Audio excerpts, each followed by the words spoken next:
اور کسی شاعر نے کیا ایک خوب لب و لہجے میں کہا تھا، وفا خلوص کے آئینے کی کتاب علی، وفا خلوص کے آئینے کی کتاب علی، نبی کے عشق کے دستور کا نصاب علی، نبی کے عشق کے دستور کا نصاب علی، حسن کے بابا نبی کے داماد زوجہ بطول، حسن کے بابا نبی کے داماد زوجہ بطول، تمہاری نسبت ساری ہے لاجواب علی، تمہاری نسبت ساری ہے لاجواب علی، چلی ہے بات اگر عقد فاطمہ کے لیے، چلی ہے بات اگر عقد فاطمہ کے لیے، تو پھر نگاہ نبوت کا انتخاب علی، تو پھر نگاہ نبوت کا انتخاب علی، خدا کے گھر میں ولادت، خدا کے گھر میں وفات، خدا کے گھر میں ولادت، خدا کے گھر میں وفات، فضیلتیں ہیں تمہاری ایسی دستیاب علی، فضیلتیں ایسی تمہاری گئے دستیاب علی، وفا خلوص کے آئینے کی کتاب علی۔ محترم و معزز سامعین کرام، آپ نے تقریباً 3 شعرائے اعظام کو سنا، بہت ہی بہترین لب و لہجوں میں انہوں نے نعت نبی صلی اللہ علیہ وسلم، منقبت کربلا، امام حسین رضی اللہ تعالیٰ عنہ سنایا۔ اسی نقشے کو کسی شاعر اپنے لب و لہجے میں یوں کہتا ہے، بزم تصورات سجی تھی ابھی ابھی، بزم تصورات سجی تھی ابھی ابھی، نظروں میں مصطفیٰ کی گلی تھی ابھی ابھی، اور سویا تھا میں سکون سے کس نے جگا دیا، یاد نبی میں آگ لگی تھی ابھی ابھی، اور معلوم کر رہے تھے فرشتوں سے جبرائیل، معلوم کر رہے تھے فرشتوں سے جبرائیل، کس کے زباں پہ نعت نبی تھی ابھی ابھی، کس کے زباں پہ نعت نبی تھی ابھی ابھی۔ اور کسی شاعر نے کیا ہی خوب کہا، مخالفین نے مجھ کو بٹور بٹور دیکھا، مخالفین نے مجھ کو بٹور بٹور دیکھا، جب میں نے گنبد خضرا ٹکر ٹکر دیکھا، جب میں نے گنبد خضرا ٹکر ٹکر دیکھا، وہاں تو نبی کی نعت پڑھتے ہیں سب مدینے میں، ارے میں نے کبوتروں کو بھی کرتے گٹر گٹر دیکھا۔ محترم و معزز سامعین کرام، آپ نے بہت ہی لبو بہت ہی بہترین انداز میں نعت نبی سنی۔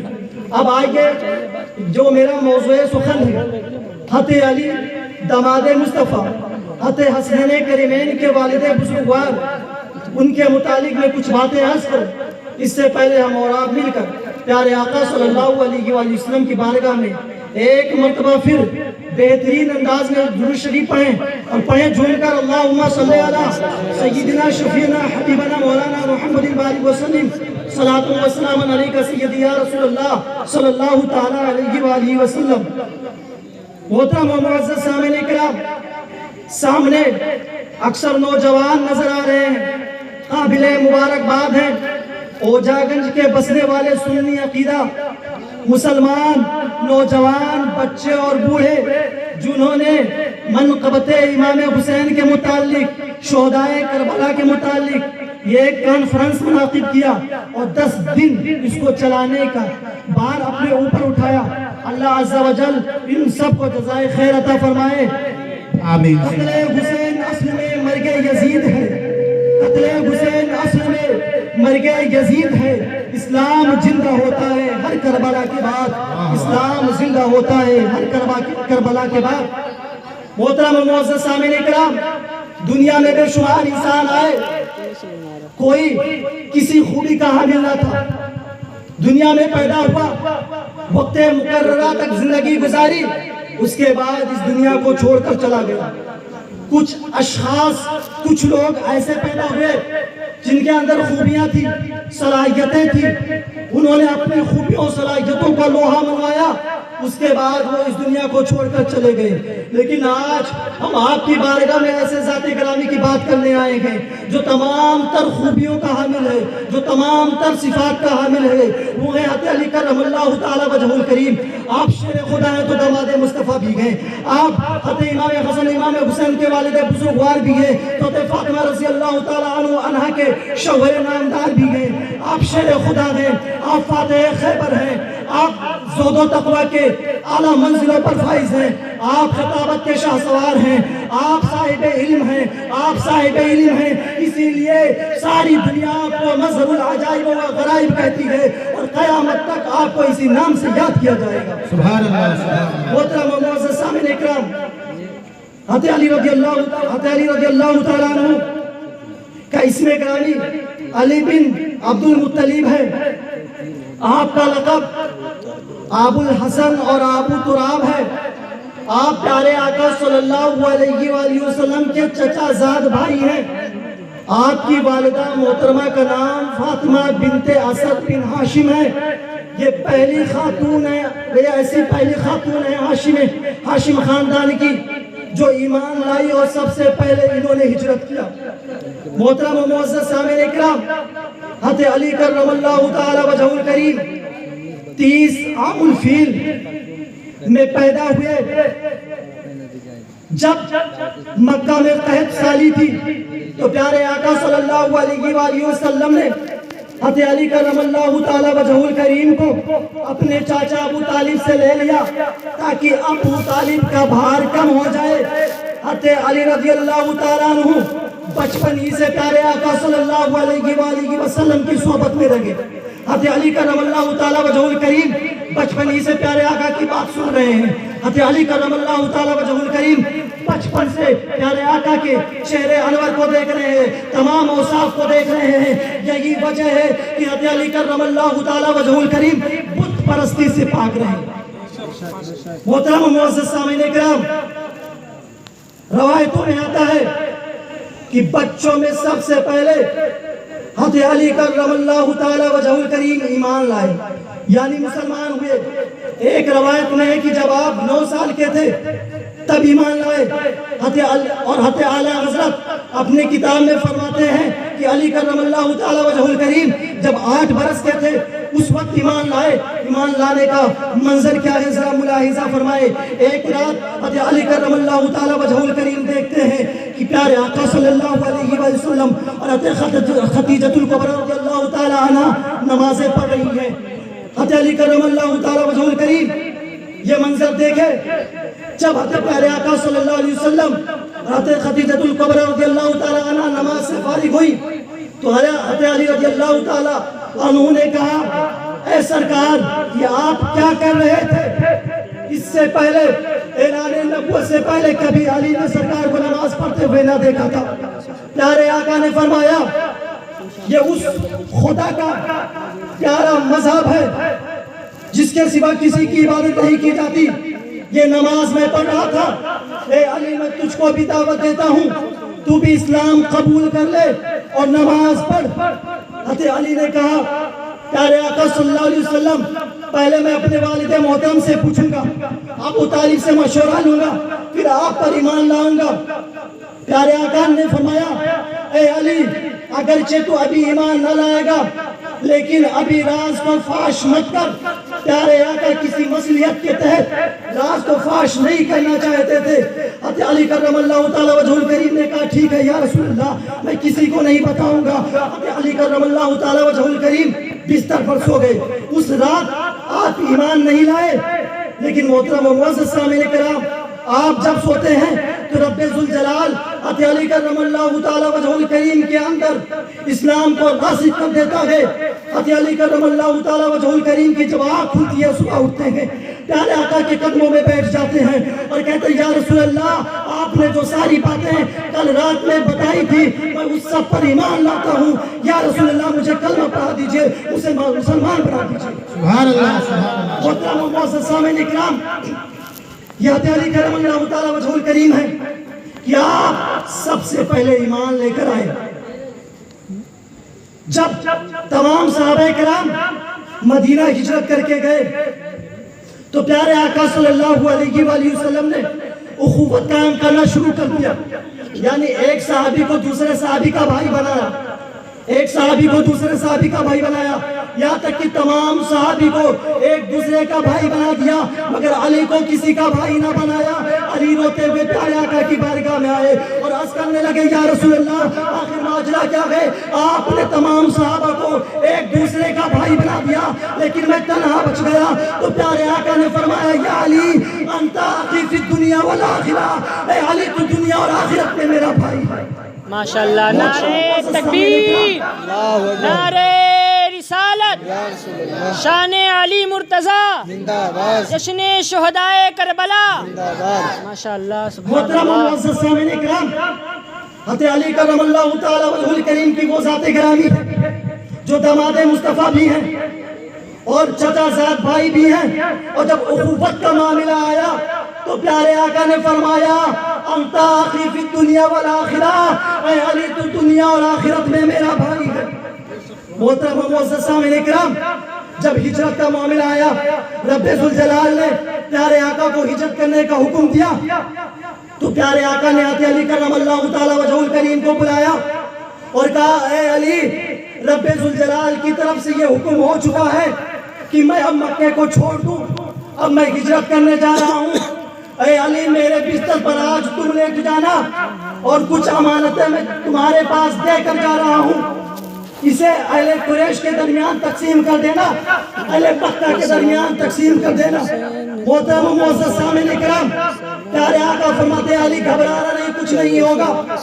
محترم معزز سامعین اکرام، حضرت علی کرم اللہ تعالی وجہہ الکریم سمجھ گئے کہ کفار و مشرکین نے پیارے آقا صلی اللہ علیہ وآلہ وسلم کو قتل کرنے کا منصوبہ بنایا ہے. اس لیے رب ذوالجلال نے اپنے پیارے آقا کو اسی وقت فوراً رات میں ہجرت کرنے کا حکم دیا گیا. حضرت علی کرم اللہ تعالی وجہہ الکریم فرماتے ہیں ظاہراً تو یہ آج بستر مصطفیٰ ہے لیکن حقیقتاً تو یہ خار کا بستر ہے. آج کفار و مشرکین پیارے آقا صلی اللہ علیہ وسلم کو قتل کرنے کا منصوبہ بنا چکے ہیں. وہ ضرور پیارے آقا صلی اللہ علیہ وسلم کا پیارے آقا صلی اللہ علیہ وسلم کا مظاہرہ کرتے ہوئے آئیں گے، پیارے آقا کے بستر تک آئیں گے. لیکن پیارے آقا نے فرمایا تھا اے علی میری سبز چادر اوڑھ کر سو جانا. حضرت علی فرماتے ہیں اس رات میں مصطفیٰ کے بستر پر سو گیا، اتنی اچھی نیند لگی کہ کبھی مجھے اس طرح نیند نہ لگی تھی. حضرت علی فرماتے ہیں میں سوتا رہا، کوئی جگانے والا نہ تھا. حضرت علی فرماتے ہیں صبح اٹھا، میں اہل مکہ کے درمیان گیا، سرکار نے جن جن کی امانتیں میرے پاس رکھی تھی سب کی امانتیں میں نے ان سب کے پاس دے دیا. حضرت علی فرماتے ہیں مسلسل میں 3 دن تک مکہ میں رہا لیکن کسی نے مجھے ٹوکا نہیں، کسی نے مجھ سے پوچھا نہیں، کسی نے مجھ سے معارضہ نہیں کیا. حضرت علی فرماتے ہیں جب میں نے امانتوں کو تقسیم کر دیا، تمام امانتوں کو ان کے امینوں کے پاس پہنچا دیا تو تیسرے دن میں مکہ سے نکل دیا مدینے کی طرف. کوئی بھی راستے میں پوچھنے والا نہیں، کوئی معارضہ کرنے والا نہیں. حضرت علی فرماتے ہیں میں قبا پہنچا، پیارے آقا ام کلثوم رضی اللہ تعالیٰ عنہ کے گھر تھے. پیارے آقا کی بارگاہ میں گیا اور پیارے آقا صلی اللہ علیہ وسلم کے قدموں میں بیٹھ گئے. سبحان اللہ سبحان اللہ ماشاء اللہ. محترم شامل کرام درود شریف ہے. اللہم صلی علی سیدنا شفیعنا حبیبنا مولانا محمد بارک وسلم. صلاۃ و سلام علیک سیدی یا رسول اللہ صلی اللہ تعالی علیہ وآلہ وسلم. محترم و معزز سامعین کرام، حضرت علی کرم اللہ تعالی وجہہ الکریم کی وہ ذات گرامی ہے کہ آپ کی طاقت و قوت کا چرچا پورے عرب میں تھا. آپ کو شیر خدا کہا جاتا تھا. آپ کا روب و دبدبہ اس قدر تھا کہ بڑے بڑے پہلوان کانپ جایا کرتے تھے. حضرت علی فرماتے ہیں کہ پیارے آقا نے غزوہ تبوک کے موقع پر مجھے مدینے میں اپنا نائب بنا دیا اور مجھے اپنے ساتھ جنگ کرنے کے لیے نہ لے گئے. اس کے بعد کوئی غزوہ باقی نہ رہا جس میں میں شریک نہ ہوا. میں تمام غزوات میں شریک ہوا اور بہت ہی بڑی اور بہادری کے ساتھ میں نے ہر ایک کا مقابلہ کیا اور کتنوں کو میں نے واصل جہنم کیا. حضرت علی فرماتے ہیں علی کی طاقت و قوت کو دیکھو، علی کے روب و دبدبہ کو دیکھو.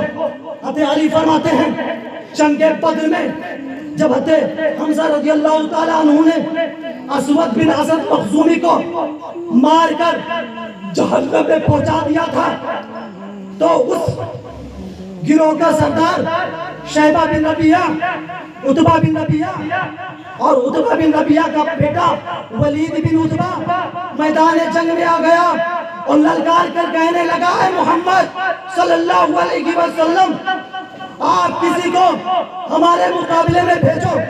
پیارے آقا نے فرمایا اے بنی ہاشم، جس دین کے لیے رب ذوالجلال نے تمہارے نبی کو بھیجا ہے، آج مظاہرہ کرنے کی بات ہے، آپ حضرات جائیں ان کے مقابل میں۔ حضرت علی فرماتے میں تیار ہوا، حضرت حمزہ تیار ہوئے، حضرت عبیدہ تیار ہوئے، تینوں جنگ کے لیے نکل پڑے۔ فرماتے ہیں حضرت حمزہ رضی اللہ تعالیٰ عنہ کے مقابل میں عتبہ بن شیبہ، عتبہ بن ربیعہ آیا۔ حضرت حمزہ رضی اللہ تعالیٰ عنہ نے ایک ہی وار میں اس کو وار سے جہنم پہنچا دیا، خاک میں ملا دیا، اس کو قتل کر دیا۔ حضرت علی فرماتے ہیں میرے مقابلے میں ولید بن عتبہ آیا جو ہاتھی کی طرح چل رہا تھا، بہت کینے مار رہا تھا، اپنے آپ کو بڑا بہادر سمجھ رہا تھا، اس کی بھی طاقت و قوت کا چرچا تھا۔ حضرت علی نے فرمایا وہ میرے مقابل میں آیا، چند منٹ کے بعد میں نے اس پر ایسا وار کیا کہ وہ زمین پر گر گیا اور میں نے اس کو جہنم میں پہنچا دیا۔ میں کیا دیکھتا ہوں، عتبہ کا بھائی شیبہ بن ربیعہ حضرت عبیدہ کو زخمی کر دیا ہے۔ حضرت علی فرماتے ہیں میں نے جیسے ہی حضرت عبیدہ کو دیکھا کہ وہ زخمی ہو چکے ہیں، حضرت علی فرماتے ہیں میں نے چھلانگ لگایا اور شیبہ کے پاس پہنچا اور ایک ہی بار میں اس کو واصل جہنم کر دیا، مٹی میں ملا دیا۔ نعرہ تکبیر، نعرہ رسالت، شہدائے کربلا کا شریف، مولانا حسن علی نسوائی، نعرہ تکبیر، نعرہ رسالت۔ محترم سامعین اکرام، یہ حضرت علی کرم اللہ تعالیٰ وجہہ الکریم ہے، جن کی طاقت و قوت کا یہ عالم تھا کہ ہر جانب لوگ ڈرتے تھے، کانپتے تھے۔ جب نام سن لیتے تھے علی کا تو ذہن میں آ جاتا تھا کہ شیر خدا ہے۔ پیارے آقا نے اس کو شیر خدا کہا ہے، خدا کا شیر کہا ہے۔ حضرت علی فرماتے ہیں جنگ احد کے موقع پر جب مسلمانوں کو کفار و مشرکین نے آگے پیچھے سے گھیر لیا، کوئی داؤں نہ بچا، کتنے مسلمان اس میں شہید ہو گئے، کتنے بھاگ گئے۔ اسی میں سے کفار و مشرکین میں سے ایک نے اعلان کیا کہ تمہارے محمد قتل کر دیے گئے۔ حضرت علی فرماتے اتنا سننا تھا میں کانپ اٹھا۔ پیارے آقا صلی اللہ علیہ وسلم کو سب سے پہلے میں نے زندوں میں تلاش کیا، پیارے آقا نظر نہ آئے، پھر میں نے شہیدوں میں تلاش کیا، پیارے آقا نظر نہ آئے۔ حضرت علی کرم اللہ تعالیٰ وجہہ الکریم فرماتے ہیں میں نے کہا یہ ہو ہی نہیں سکتا کہ پیارے آقا میدان چھوڑ کر بھاگ جائے، ضرور رب ذوالجلال نے انہیں آسمان پر بلا لیا ہوگا۔ حضرت علی کرم اللہ تعالیٰ وجہہ الکریم فرماتے ہیں کہ میں نے سوچا آج کفار و مشرکین کے گروہ کو چیرتا ہوا میں جاؤں گا، یا تو شہید ہو جاؤں گا یا لوگوں کی گردنیں کاٹ دوں گا۔ قربان جاؤ ذوالفقار پر، قربان جاؤ شیر خدا پر۔ حضرت علی رضی اللہ تعالیٰ عنہ اپنے تلوار کو فضا میں اڑاتے ہیں اور کفار و مشرکین کے لشکروں کو کاٹتے ہوئے نکل جاتے ہیں۔ سامنے کیا دیکھتے تھوڑی دور پر پیارے آقا جلوہ فرما گئے۔ حضرت علی فرماتے ہیں جب میں نے پیارے آقا کو دیکھا کچھ سکون ہوا، کچھ راحت ہوئی۔ پیارے آقا صلی اللہ علیہ وسلم کو دیکھا تو دل میں خیال آیا رب ذوالجلال نے فرشتوں کے ذریعے پیارے آقا صلی اللہ علیہ وسلم کی حفاظت فرمائی ہے۔ پیارے آقا کا چہرہ میں دیکھ رہا ہوں، پیارے آقا نے فرمایا علی پیچھے دیکھو، ادھر کفار و مشرکین حملہ کرنے کے لیے آ رہے ہیں۔ علی نے کہا اتنا سننا تھا کہ میں تنہا تھا، تلوار کو فضا میں اڑایا اور تمام کفار و مشرکین سے تنہا مقابلہ کرتا رہا۔ کچھ کو تو میں نے جہنم میں پہنچا دیا، کچھ کو میں نے قتل کر دیا، کچھ کو میں نے زخمی کر دیا اور کچھ کو میں نے ان کا منہ پھینک دیا۔ پھر پیارے آقا کے چہرے کو دیکھنے لگا، پیارے آقا صلی اللہ علیہ وسلم کا چہرہ دیکھنے لگا۔ پیارے آقا نے ارشاد فرمایا علی پیچھے دیکھو دوسرا گروہ آ رہا ہے۔ علی فرماتے میں تنہا تھا، اپنے تلوار کو ہواؤں میں اڑایا اور پھر اس گروہ کا مقابلہ کیا۔ میں نے ان سب کا منہ موڑ دیا۔ اتنے میں جبریل امین آئے اور جبریل امین نے میری بہادری اور طاقت و قوت کی تعریف کی تو پیارے آقا نے فرمایا انہ منی وانا منہ، میں علی سے ہوں اور علی مجھ سے ہے۔ تو جبریل امین نے کہا انا منکما، اے پیارے آقا میں آپ سے اور علی دونوں سے۔ سبحان اللہ، سبحان اللہ۔ محترم معزز سامعین اکرام، یہ حضرت علی رضی اللہ تعالیٰ عنہ تھے۔ جن کی طاقت و قوت کا چرچا ہر جہاد جانب بج رہا تھا، آپ نے اس مختصر واقعے میں یہ سمجھ لیا ہوگا کہ حضرت علی کرم اللہ تعالی وجہہ الکریم کتنے طاقتور تھے، کتنے بہادر تھے۔ تنہ تنہا جنگ احد میں سرکار کی حفاظت فرمائی، جن کی گواہی دینے کے لیے جبریل امی آئے، اور جبریل امی نے کہا اے علی، رب ذوالجلال تمہاری تعریف کر رہا ہے، اور رب ذوالجلال نے تمہیں اسد اللہ کہا، اللہ کا شعر کہا، خدا کا شعر کہا۔ محترم معزز سامنے نکلا، یہ حضرت علی کرم اللہ تعالی وجہہ الکریم تھے۔ آپ کے دونوں صاحبزادے حضرت امام حسن، حضرت امام حسین، جن کی ذکر کی محفل میں ہم اور آپ بیٹھے ہوئے ہیں، انہی کے والد محترم تھے۔ آپ کی طاقت و قوت کا یہ عالم تھا کہ لوگ کانپتے تھے۔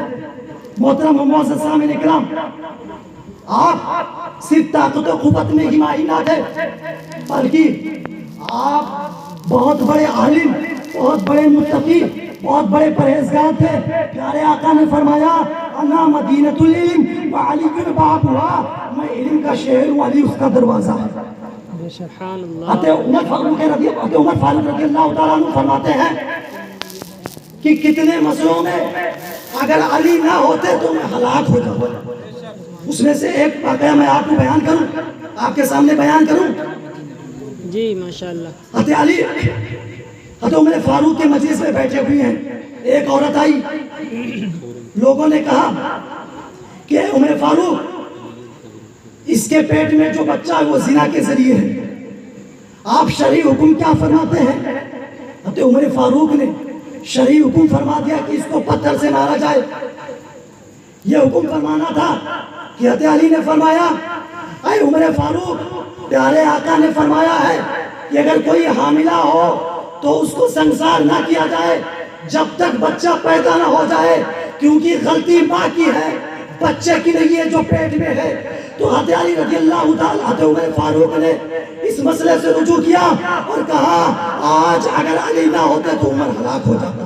اللہ اکبر، ماشاءاللہ۔ محترم معزز سامعین کرام، حضرت علی رضی اللہ تعالیٰ عنہ علم میں بھی بہت پائے کے بزرگ تھے۔ آپ کے فیصلے ایسے تھے کہ عقل اگر سوچے تو حیرت میں پڑ جائے۔ حضرت برا بن حازم رضی اللہ تعالیٰ عنہ فرماتے ہیں ایک شخص نے اپنے بیٹے کے ساتھ غلام کو بھیجا کوفہ۔ راستے میں غلام اور بیٹے کے درمیان لڑائی ہو گئی، بیٹے نے غلام کو مارا، غلام نے بیٹے کو گالی دے دی۔ جب یہ لوگ کوفہ پہنچے تو الٹے غلام نے یہ دعویٰ کر دیا کہ یہ میرا غلام ہے، اس کو بیچنے لگا۔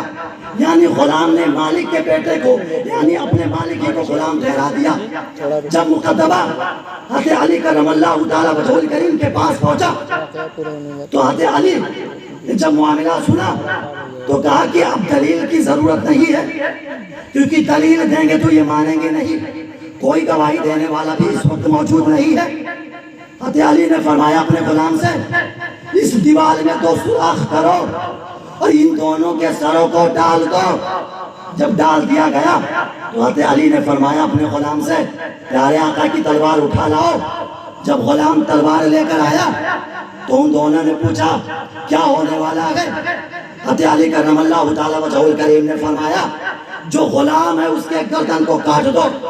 اتنا کہنا تھا کہ جو حقیقی معنوں میں غلام تھا اس نے اپنے گردن کو کھینچ لیا۔ حضرت علی رضی اللہ تعالیٰ عنہ نے فرمایا یہ غلام ہے اور یہ بچہ اس کا مالک ہے۔ چنانچہ حضرت علی رضی اللہ تعالیٰ عنہ نے اس کو شرعاً سزا دی۔ آپ سوچئے فیصلہ کرنے کا انداز کتنا نرالا ہے۔ اس وقت کوئی گواہی دینے والا موجود نہ تھا۔ جب آپ نے گردن کاٹنے کی بات کی تو جو حقیقت میں ہوتا ہے وہی زبان پہ آ جاتا ہے۔ اس غلام نے گردن کو کھینچ لیا۔ یہی معاملہ حضرت سعد رضی اللہ تعالیٰ عنہ فرماتے ہیں 2 عورتیں حضرت علی کرم اللہ تعالیٰ وجہہ الکریم کے بارگاہ میں آئیں، ایک بچے کو لے کر دونوں اس بات پر جھگڑ رہی تھی کہ یہ بچہ میرا ہے، ایک جھگڑ رہی تھی یہ بچہ میرا ہے۔ حضرت علی نے فرمایا معاملہ آسانی سے سلجھنے والا نہیں ہے. حضرت علی نے فرمایا آرا لے کر آؤ. آرا لایا گیا. لوگوں نے پوچھا اے علی آرے سے کیا کریں گے؟ حضرت علی نے فرمایا بچے کے دو ٹکڑے کر دو. ایک جو ان دونوں عورتوں کے درمیان ان دو ٹکڑوں کو تقسیم کر دو. محترم معزز سامعین کرام، جو حتی کی ماں کی طرف گئی، چہرے کا رنگ بدل گیا. اس نے کہا اے علی یہ میرا بچہ نہیں ہے، یہ فلاں عورت کا بچہ ہے، آپ اس کو دے دیجئے. اس بچے کے دو ٹکڑے کو مت کیجئے. حضرت علی سمجھ گئے. حضرت علی نے کہا یہ بچہ اسی عورت کا ہے جو کہہ رہی میرا بچہ نہیں ہے. اور بعد میں وہ عورت جو خاموش کھڑی تھی اس نے اقرار بھی کیا کہ ہاں یہ بچہ اسی کا ہے. اور حضرت علی رضی اللہ تعالیٰ عنہ نے پھر اس کو شرعی طور پر اس عورت کو سزا دی. محترم معزز سامعین کرام، آپ نے دیکھا فیصلہ کرنے کا انداز کتنا نرالا ہے. مجھے اشارہ مل گیا کہ میں اپنے تقریر کو ختم کروں.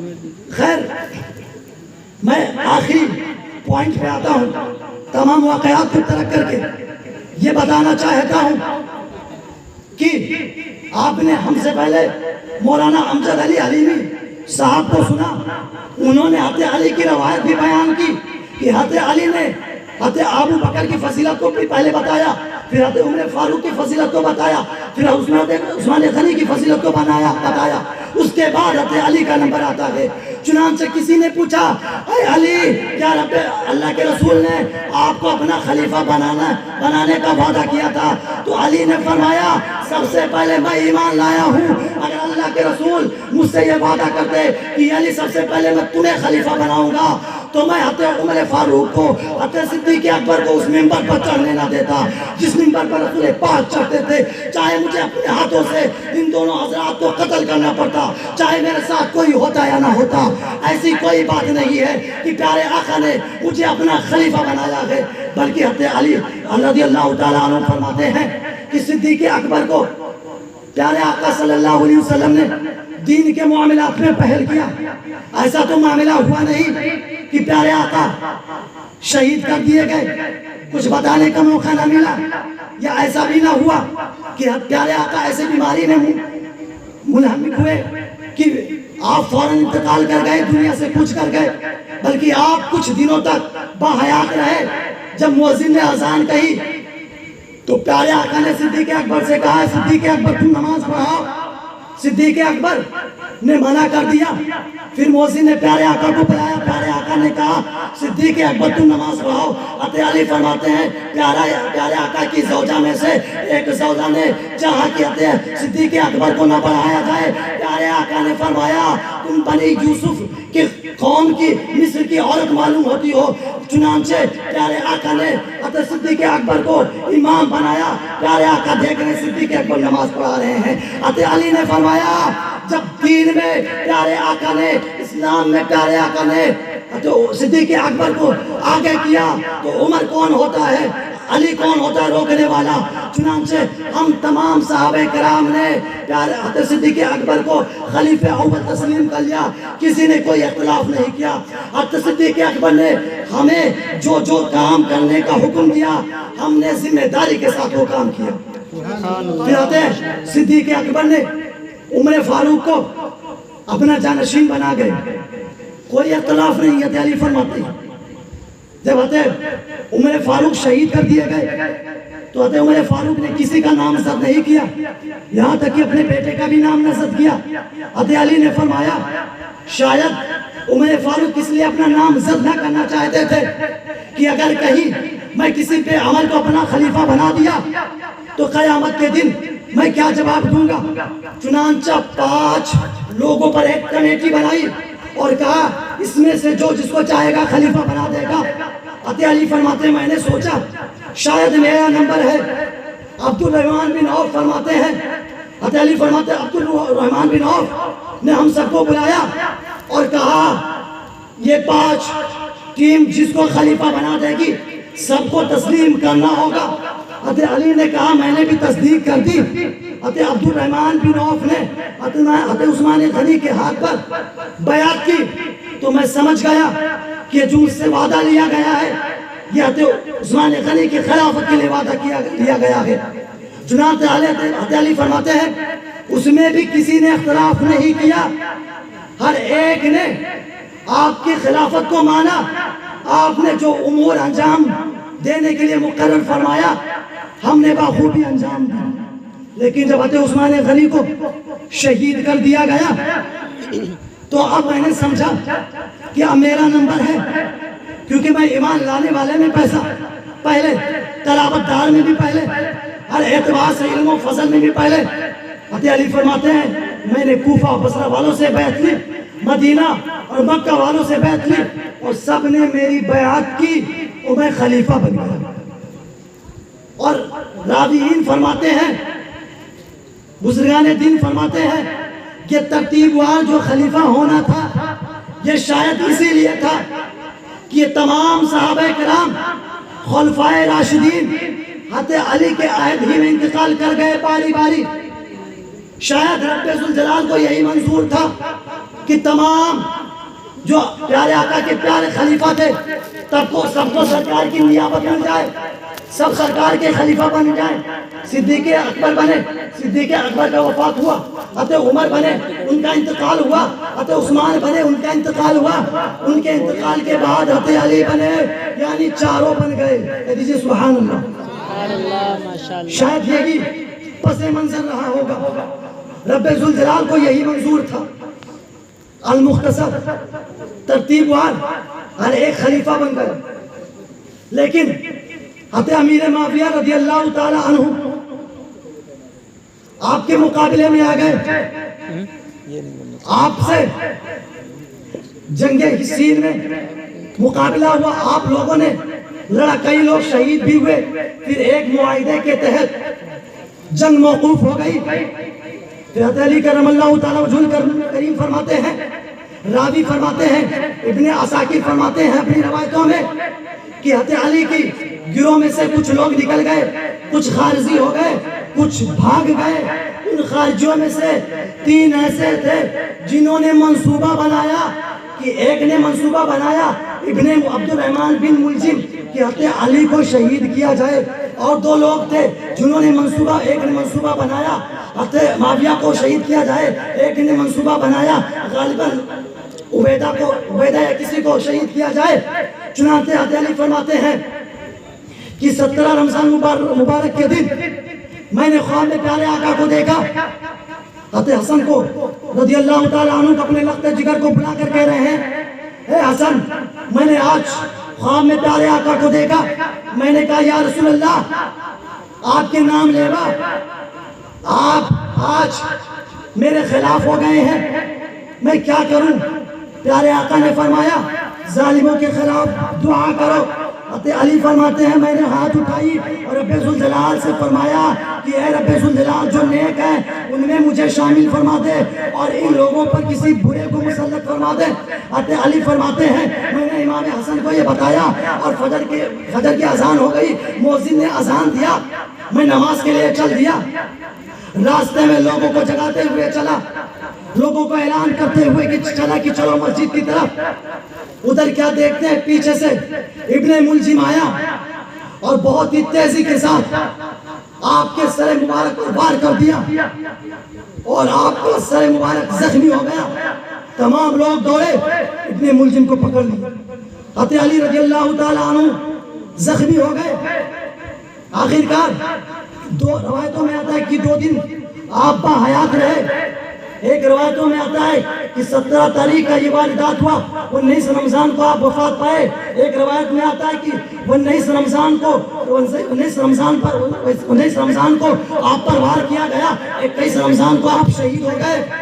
اس کے بعد آپ کی نماز جنازہ پڑھی گئی اور ابن ملجم کو جسے لوگوں نے پکڑ دیا تھا حضرت امام حسن نے اس سے قصاص لیا، اس کے ہاتھ کو اس کے پیر کو کاٹ کر ایک برتن میں رکھا، اس میں آگ لگا دی، اس کا پورا جسم راکھ ہو گیا۔ روایتوں میں آتا ہے کہ حضرت علی رضی اللہ تعالیٰ عنہ کو رات میں دفن کیا گیا اور کسی کو ان کے قبر مبارک کے بارے میں نہ بیان کیا گیا۔ اندیشہ یہ تھا کہ خارجی کہیں قبر مبارک جان جائیں گے تو آپ کے جسم مطہرہ کے ساتھ بے ادبی کریں گے، بدسلوکی کریں گے، اس لیے کسی پر آپ کی قبر کو ضائع نہ کیا گیا۔ ابن عساکر اپنی روایت میں فرماتے ہیں حضرت امام حسن نے دارالامانات سے مدینہ طیبہ کے لیے آپ کے جسم اطہر کو لے جانے لگے تاکہ سرکار کے قدموں میں آپ کو دفن کر دیا جائے۔ روایتوں میں آتا ہے اونٹ بدک گیا یا اونٹ چلا گیا، پتہ نہیں کہاں چلا گیا، کسی کو پتہ نہیں۔ ایک روایت میں آتا ہے کہ طوبہ میں چلا گیا، وہاں کے لوگوں نے اسی جگہ آپ کو دفن کر دیا۔ اور ایک روایت میں آتا ہے کہ رب ذوالجلال نے آپ کو آسمان پر بلا لیا۔ محترم و معزز سامعین کرام، آپ کے سامنے میں نے حضرت علی کرم اللہ تعالی وجہ الکریم کے مختصراً ہی تمام سوانح حیات کو ذکر کر دیا۔ میں اپنی تقریر کو دو باتوں کے ساتھ ختم کرنا چاہتا ہوں۔ ہم حضرت علی کو ماننے والے ہیں۔ حضرت علی پیدا ہوئے مسجد میں، آپ وفات پائے مسجد میں۔ گویا کہ ہم سنی صحیح العقیدہ وہی ہو سکتا ہے جس کا آنا بھی مسجد میں ہو، جس کا جانا بھی مسجد میں ہو، کہ حضرت امام علی نے آنکھ کھولی تو مسجد میں کھولی، وفات پائی تو مسجد میں پائی۔ تو آج ہمارا اور آپ کا حال کیا ہو چکا ہے کہ مؤذن حی علی الصلاۃ حی علی الفلاح کی صدائیں بلند کرتا ہے اور نماز کی طرف اور کامیابی کی طرف ہم آرام سے سو رہے ہوتے ہیں، آرام سے خراٹے لے رہے ہوتے ہیں۔ معزز و محترم سامعین کرام، ذکر امام حسین کرنے کا مقصد یہ نہیں ہے کہ تقریر کو سن لیا جائے، ایک کان سے سن کر دوسرے کان سے نکال کیا جائے، بلکہ اصل مقصد یہ ہے کہ اس پر عمل کیا جائے۔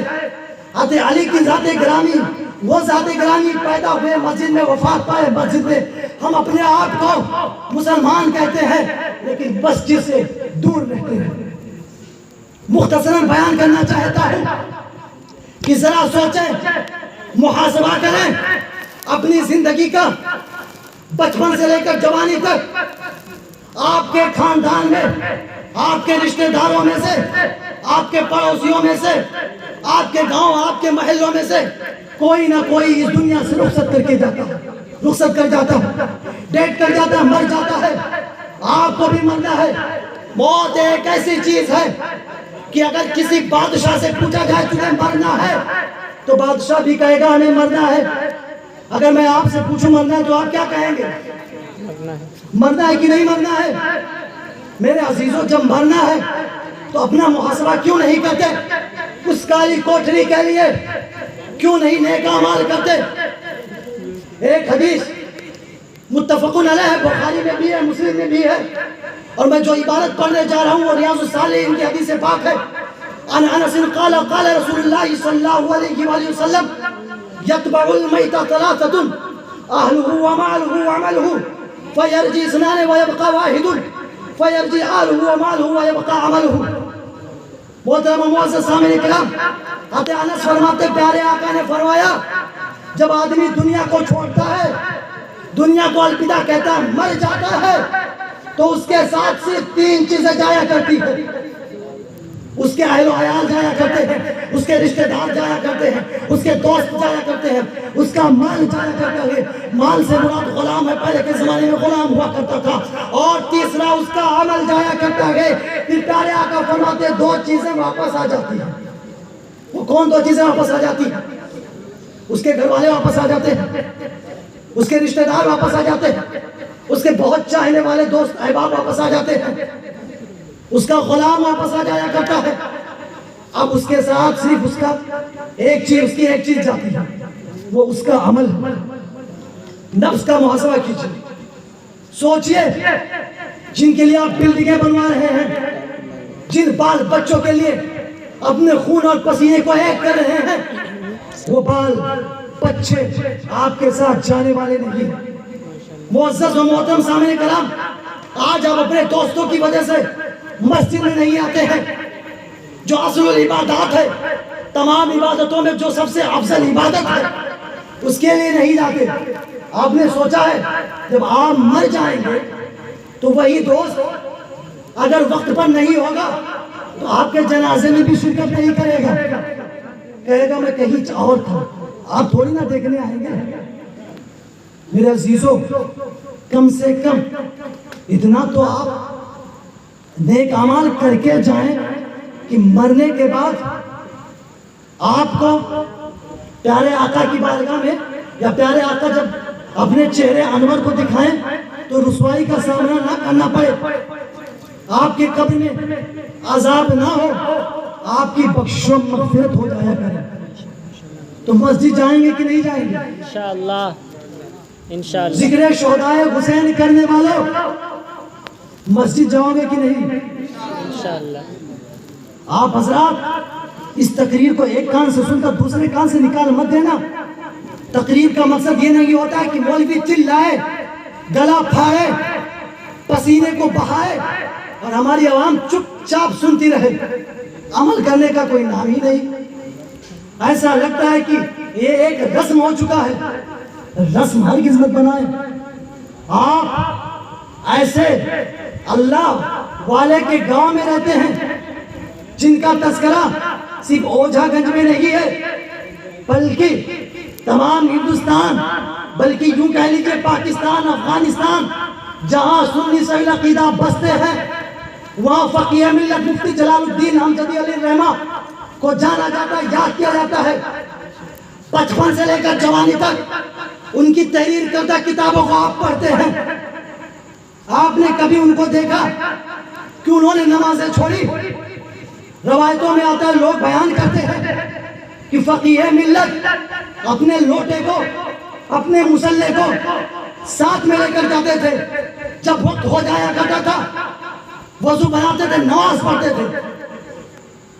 آج یا کل وسطی محترم ابن فقیہ ملت مفتی اظہار احمد امجدی مصباحی ازہری نے درس کے درمیان کہا کہ 2-3 مقامات پر میں خود شاہد ہوں کہ والد محترم نے بس روک کر نمازیں ادا کی۔ کہیے سبحان اللہ، سبحان اللہ، ماشاءاللہ۔ وہ شان ہے فقیہ ملت کی۔ مکتب کا بچہ بھی حتی فقیہ ملت کی تصنیف کردہ کتاب نورانی تعلیم پڑھتا ہے کہ نہیں پڑھتا ہے؟ اردو کو درست کرنے کے لیے پڑھتا ہے کہ نہیں پڑھتا ہے؟ ابن فقیہ ملت نے بے شمار کتابیں تصنیف کی۔ محترم و معزز سامعین کرام، ذکر امام حسین کرنے کے لیے 10 دن کی ضرورت نہیں ہوتی ہے، ذکر امام حسین کرنے کے لیے 3-4 دن کافی ہے۔ جو 10 دن کا معاملہ رکھا جاتا ہے، اس میں آدمی 10 دن میں امام حسین کے اوصاف کو کیا کیا بیان کرے گا۔ اسی لیے اہل بیت کے ذکر کو بھی کیا جائے گا، خلفائے راشدین کے بھی ذکر کو کیا جائے گا، اور آپ ہی کے گاؤں کے عظیم مفتی فقیہ ملت علی رحمت و رضوان مفتی جلال الدین خطبات محرم اسی لیے لکھا ہے۔ ابھی ایک خاتون نے کہا کہ کوئی امام حسین کا ذکر ہی نہیں کرتا، وقت آئے گا، گھبرائیے نہیں، ابھی 5 دن ہے، انشاءاللہ عز و جل ہر کوئی ترتیب سے بیان کر رہا ہے۔ پہلے دن صدیق اکبر کا بیان ہوا، دوسرے دن عمر فاروق کا ہوا، آج عثمان کا ہوا، علی رضی اللہ تعالیٰ عنہ کا ہوا، انشاءاللہ عز و جل کل اہل بیت اطہار ہوگا، پھر کربلا کا خونی منظر ہوگا، پھر ذکر امام حسین ہوگا، پھر ذکر امام حسن ہوگا، پھر مابعد کربلا بھی ہوگا۔ آپ حضرات سماعت کریں گے، گھبرانے کی بات نہیں ہے۔ بے شک کہہ دینا آسان ہے کہ ذکر امام حسین نہیں ہوا، مائک کے سامنے آ کر بیٹھ کر 5 منٹ بول کر دکھائیے۔ میرے عزیزوں، میں اپنی باتوں کو یہی ختم کرنا چاہتا ہوں۔ رب ذوالجلال کی بارگاہ میں دعا گو ہوں کہ مولا میرے بولنے میں